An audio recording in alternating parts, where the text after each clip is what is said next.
She told me he made life more exciting, and I didn't fight it. I let her go calmly, unaware that her decision would return with consequences later. I need more than this, she said, not even looking up from her phone. I was loading the dishwasher when those words landed. More than what, exactly? More than our apartment with the mortgage we split? More than the life we'd built over 6 years? I turned off the water and dried my hands on the towel. She finally looked at me then. Her eyes weren't sad or angry. They were just distant, like she'd already left and was waiting for her body to catch up. There's someone else, she continued, setting her phone face down on the counter. The way she said it so matter-of-factly made my chest tighten. No tears, no apologies. Just a statement. Hey viewers, before we move on to the video, please make sure to subscribe to the channel and hit the like button if you want to see more stories like this. I'm 29. She's 27.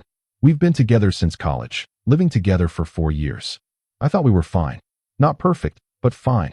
Apparently, I was wrong. His name is Derek, she said when I didn't respond. He works at the agency with me. Of course he did. The creative agency where she'd been putting in late nights for the past 3 months. How long? I asked. My voice came out steadier than I expected. 2 months, she admitted. Maybe 3. Maybe 3. Like she wasn't even sure when she'd started betraying me. I leaned against the counter and crossed my arms. So what now? She blinked, clearly surprised by my calm reaction. I want to see where this goes with him, she said carefully. He makes me feel alive again. Alive. As if our relationship had been killing her. And what do I make you feel? I asked. She hesitated, searching for words that wouldn't wound. Safe, she finally said. Comfortable. The way she said comfortable made it sound like an insult. I don't want to just be comfortable, she continued. I want excitement, spontaneity, passion. I nodded slowly. And Derek gives you that? Yes, she said without hesitation. He does. I could have argued. Could have pointed out that passion fades and excitement becomes routine. Could have reminded her of everything we'd been through together. But what would be the point? She'd already made her choice. Okay, I said simply. Her eyes widened slightly. Okay. If that's what you want, then go, I told her. I'm not going to beg you to stay. She looked almost disappointed by my response. Like she'd wanted a fight, wanted drama. Maybe that would have made it easier for her. Given her more justification. Just like that, she asked. Just like that? I confirmed. You've already checked out mentally. There's no point in dragging this out. She stood there for a moment, clearly unsettled by how calmly I was taking this. I'll start packing tomorrow, she said quietly. I'll stay with my sister until I find a place. Take your time, I said, turning back to the dishes. I'm not trying to rush you out. The next 2 weeks were strange. We moved around each other like polite roommates. She packed her things in the evenings while I worked late or went to the gym. Her friends came by to help, shooting me sympathetic looks. Or maybe they were judging me. I couldn't tell and didn't care enough to figure it out. On her last day, she stood in the doorway with 2 suitcases. I'm sorry, she said, for how this happened. You're not sorry for what happened, I corrected gently. Just how it happened. There's a difference. She didn't argue. You're a good person, she said instead. You'll find someone who appreciates that. I smiled, but it didn't reach my eyes. Have a good life, I told her. And then she was gone. The apartment felt bigger without her stuff cluttering it. Emptier, but also cleaner somehow. I threw myself into work. I'm a project manager for a construction company, and we had 3 major builds going simultaneously. Easy to lose myself in timelines and budgets and contractor disputes. My friends try to get me to talk about it. Dude, you just ended a 6-year relationship, my buddy Chris said over beers. You're allowed to be upset. I am upset, I said honestly. I'm just not surprised. What do you mean? We'd been going through the motions for a while, I admitted. I just didn't want to acknowledge it. She did me a favor by ending it. Chris looked skeptical but didn't push. 3 months passed. I dated a few people casually. Nothing serious, nothing that made me want more than a few dates. Then one night, my phone rang. Unknown number. I almost didn't answer, but something made me pick up. Hello. Hey, it's me. Her voice sounded different. Smaller somehow. What's up? I asked neutrally. Can we talk? She asked. In person? Every instinct told me to say no, but curiosity won out. When? Tomorrow, she suggested. There's a coffee shop near your office. I could meet you during your lunch break. The fact that she remembered my schedule irritated me. 1 o'clock, I said. I'll text you the address. She was already there when I arrived. Sitting in a corner booth, hands wrapped around a mug. She looked thinner. Her hair was different, cut shorter. She'd changed her style too, wearing clothes I didn't recognize. I slid into the seat across from her and ordered a black coffee. "Thanks for meeting me," she said quietly. "What do you need?" I asked directly. No point in small talk. She flinched at my tone, but pressed on. "I wanted to see how you were doing." "I'm fine," I said. "Moved on, actually. Dating someone new." That was a lie, but she didn't need to know that. Something flickered across her face. "Jealousy, maybe." "That's good," she said, though her voice said otherwise. "I'm happy for you. Is that why you wanted to meet?" I asked. "To check if I'm okay?" "No," she admitted, staring into her coffee. "I wanted to tell you that Derek and I broke up." I took a sip of my coffee and waited. "It didn't work out," she continued when I didn't respond. The excitement I thought was there. It was just the thrill of something new. Once that wore off, there was nothing underneath. "That's unfortunate," I said, keeping my voice neutral.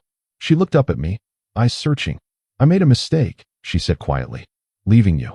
Leaving us." I realized that now. There it was. The real reason for this meeting. "So you want to try again?" I said flatly. "Not a question. I want to talk about it," she said carefully. "See if there's still something there. We were together for 6 years. That has to count for something." I set down my coffee cup. "It counted for something when you left," I said evenly. "It counted when you chose Derek over me. It counted when you decided I was too comfortable, too boring." "I was scared," she protested. "Scared of settling.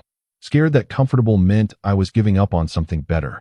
And now you know better isn't out there," I said. "At least not with Derek. So you want to come back to comfortable?" She winced at my words. "It's not like that." "Then what is it like?" I asked. "Explain it to me." She struggled to find the words. "I miss you," she finally said. "I miss us. I miss the way you made me feel safe. The way you always knew what I needed before I asked. The way we could sit in silence and it wasn't awkward. All the things you took for granted," I pointed out. "All the things that weren't exciting enough." "I know," she said, voice breaking slightly. "I was an idiot. I threw away something real for something that looked shiny. I should have felt vindicated. Instead, I just felt tired." "I appreciate you telling me this," I said carefully. "But I don't think getting back together is a good idea." Her face fell. "Why not?" "Because you'll do it again," I said simply. "Maybe not with Derek. But eventually, you'll meet someone who makes you feel that spark. And you'll convince yourself that spark is worth more than what we have." "I won't," she insisted. "I learned my lesson." "Maybe," I acknowledged. "But I learned something too." "What?" "That I deserve someone who doesn't need to lose me to appreciate me." The words hung between us. She stared at me, eyes glistening. "You've changed," she said quietly. "You were never this direct before." "I was never single before," I corrected. "I was too busy trying to make you happy. Trying to be enough." "You were enough," she said desperately. "You were always enough. Just not exciting enough," I reminded her gently. "Not spontaneous enough. Not passionate enough. I was wrong about that." "Maybe," I said again. "But that doesn't change anything." I stood up, leaving cash on the table for my coffee. "Take care of yourself," I told her. "Wait," she called out as I turned to leave. I paused but didn't turn back. "Can we at least stay in touch?" she asked. "Be friends?" "I don't think so," I said honestly. "That wouldn't be fair to either of us." I walked out without looking back. My phone buzzed with a text an hour later. It was her. "I'll always love you. You were the best thing I ever had." I stared at the message for a long moment. Then I deleted it without responding. 2 weeks later, I ran into her sister at the grocery store. "Hey," she said awkwardly. "How are you?" "Good," I said, and meant it. "You?" "I'm okay," she said. "Listen, I know it's not my place, but she's really struggling." I raised an eyebrow. "With what?" "Everything," her sister said. "The breakup with Derek, losing you, her job." "Her job?" "She quit," her sister explained. "Said she couldn't work with Derek anymore. Now she's temping while she looks for something else. She's also been seeing a therapist." I processed this information. "I'm sorry she's having a hard time," I said carefully. "But that's not my problem to solve anymore." Her sister nodded slowly. "I get it. I just thought you should know she's trying to work on herself." "That's good," I said genuinely. "Everyone should work on themselves." "She wants another chance," her sister pressed. "She's willing to do whatever it takes." "Then she should do it for herself," I said firmly. "Not for me. Not to win me back. For herself." Her sister sighed. "You really have moved on, haven't you?" "I'm getting there," I admitted. We said our goodbyes and I continued shopping. That night, I looked through old photos on my phone. Pictures of us at concerts, on vacation, at friends' weddings. We looked happy, and we had been, once. But happiness isn't always enough. Sometimes people need more. Sometimes they need to lose everything to realize what they had. I deleted the photos, not out of anger or bitterness, just to make room for whatever came next. A month later, I met someone new. Her name was Violet, and she worked as a landscape architect. We met at a mutual friend's birthday party. She was funny, smart, and had no idea who I was or what I'd been through. It was refreshing. On our third date, she asked about my last relationship. It ended about 6 months ago, I said honestly. 6 years together. She wanted something more exciting. Found it with a coworker. Ouch, Violet said sympathetically. How did you handle it?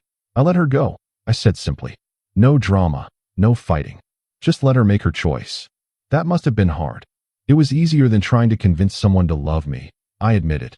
She reached across the table and squeezed my hand. Her loss, she said firmly. I smiled. Maybe. Or maybe we both needed it to end, so we could find better fits. I like that perspective, Violet said. We talked until the restaurant closed. I drove her home and walked her to her door. I had a really good time, she said. Me too, I said honestly. She hesitated, then stood on her toes and kissed me. It was sweet and unhurried. When she pulled back, she was smiling. Same time next week? She asked. Definitely. As I drove home, my phone buzzed. Another unknown number. Against my better judgment, I answered. I heard you're seeing someone, she said without preamble. I sighed. Who told you that? Does it matter? She asked. Is it serious? That's not your business anymore, I said calmly. We broke up, remember? I remember, she said bitterly. I remember you didn't even fight for us. You didn't give me a reason to fight, I pointed out. You'd already chosen him. I chose wrong, she said desperately. I know that now.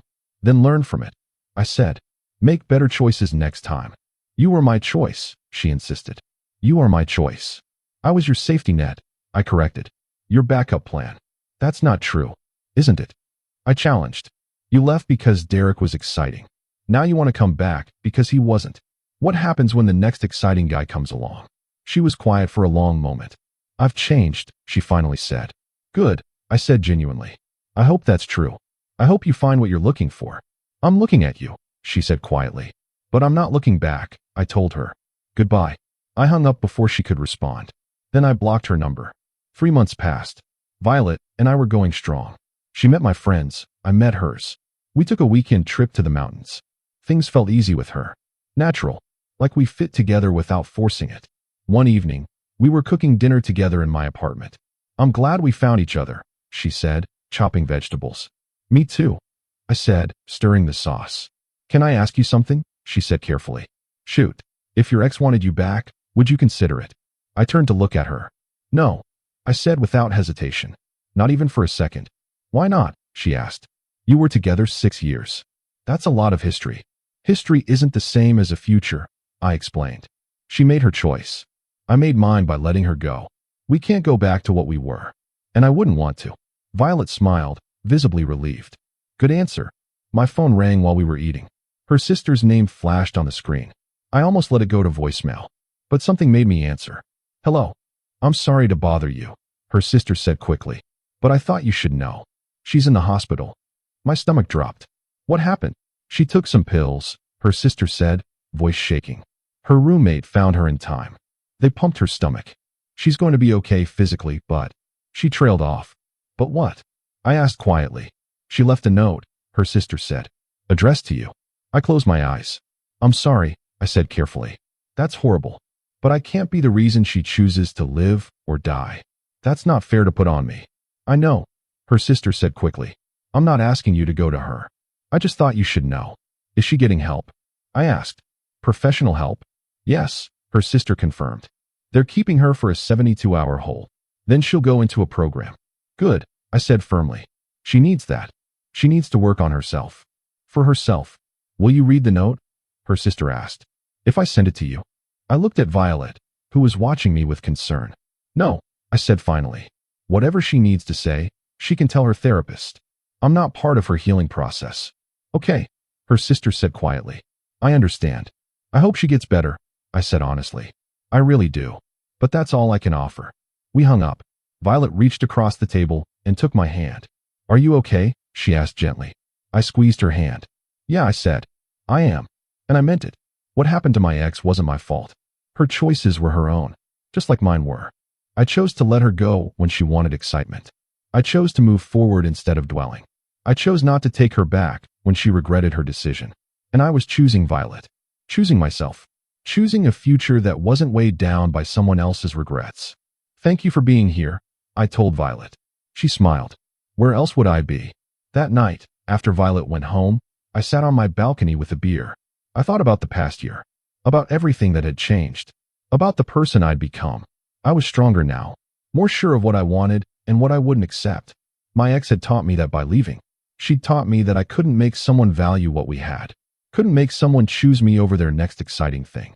All I could do was choose myself. And I had. My phone buzzed with a text from Violet. Had a wonderful time tonight. Can't wait to see you again. I smiled and typed back. Tomorrow. It's a date, she replied immediately. I set down my phone and looked out at the city lights. Life had moved on. I had moved on. And I wasn't looking back. Not for anyone. Not even for the person I'd spent 6 years with. Because sometimes the kindest thing you can do for someone is let them go. Even when they realize too late that they made a mistake. Even when they beg for another chance. Sometimes walking away is the only answer. And I was finally at peace with that. The story of us was over. The story of me was just beginning. And that was exactly how it should be.